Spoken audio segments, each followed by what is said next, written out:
की जय। और वीरभद्र को कहा कि जाओ राजा दक्ष को दंड दो।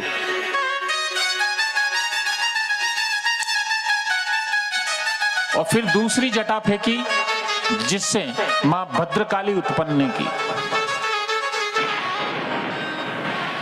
कि जाओ तुम वीरभद्र की रक्षा करो।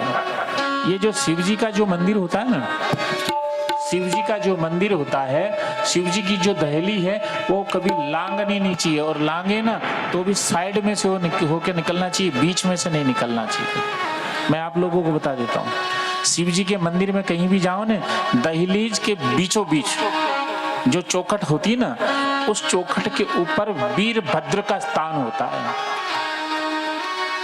और वीरभद्र जो है ना अत्यंत गुस्से वाले होते हैं, वो उनके पास क्षमादान बिल्कुल है ही नहीं। वो कहते हैं कि हमारी पूजा कोई मत करो, हमको कोई फर्क नहीं पड़ता है, लेकिन जो नियमों का उल्लंघन करेंगे हम उसको छोड़ेंगे नहीं।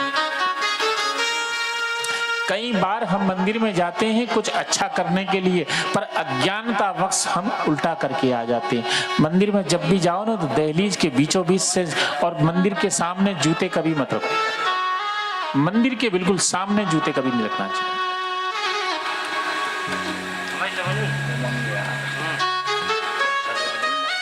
मंदिर के सामने कभी अपने जूते चप्पल नहीं रखना चाहिए, साइड में रखो। बोले साइड में रखेंगे तो महाराज जी कोई चुरा लेगा तो पैसे कौन देगा, तुम दोगे? हाँ, एक बार हमने किसी साइड में रखा तो जो कथा, मेरी हंसने बोलने की ज्यादा आदत है, फिर नीचे उतरे, आओ महाराज जी एक बात पूछे। बोले हाँ, तुमने तो कह दी साइड में उतारा करो जूते, फिर तुम गए तो जूते चप्पल के पैसे कौन, तुम दोगे? ले लेंगे हम, जो छोड़ेंगे नहीं, ले लियो भाई, और क्या कैसे सबको थोड़ी दिला सकता हूं।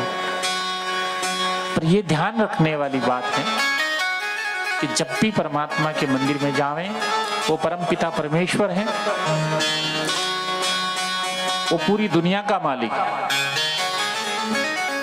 एक व्यक्ति था, उसके बार बार जूते खो जाते थे, तो उसको एक गुस्सा आया, और गुस्सा आके बोलते हैं आज मैं भगवान से शिकायत करूंगा। अंदर जाके देखा भगवान के जूते नहीं है, भगवान ही नंगे पाँव बोले खड़े हैं। तो वो देख के बोलता है कि देखो, भगवान ही जब नंगे पाँव खड़े होते हैं, हम काहे को जूते के लिए रो रहे हैं? तो जब भी मंदिर में जाओ तो ध्यान रखो, दहलीज को पार करो तो सोच समझ के साइड में से निकलो, बीच में पाँव नहीं रखना चाहिए, साइड में से निकल जाओ। आप माँ भगवती का रूप है, समझ गए आप माँ भगवती का रूप है, और आप जब उसको लांघोगे तो उनको बहुत क्रोध आए। यथासंभव प्रयास करें, अगर मंदिर के अंदर कोई पंडित जी बैठे हैं तो अपना जल उनको दे दीजिए, चलो पंडित जी आप जल चढ़ा दीजिए, आप दूध चढ़ा दीजिए, और आप वहीं से खड़े होके ओम नमः शिवाय, ओम नमः शिवाय, हर हर बोले नमः शिवाय करते रहो बस, और आनंद लेकर आ जाओ। और जाना है तो फिर कपड़ों को यूं समेट कर फिर घुसने का, ये सावधानी रखने की। मंदिर में जब भोलेनाथ को जल चढ़ाने जाते हैं तो 5 पीपल के पत्ते ले जाओ। मैं 5 पीपल के पत्ते, 4 हल्दी, थोड़े से तिल, थोड़ी सी शक्कर डालकर भोलेनाथ के ऊपर ओम नमः शिवाय बोल के चढ़ा। आपको धन धान्य की उत्पत्ति होगी, आपके घर में धन धान्य की कभी कोई कमी नहीं होगी।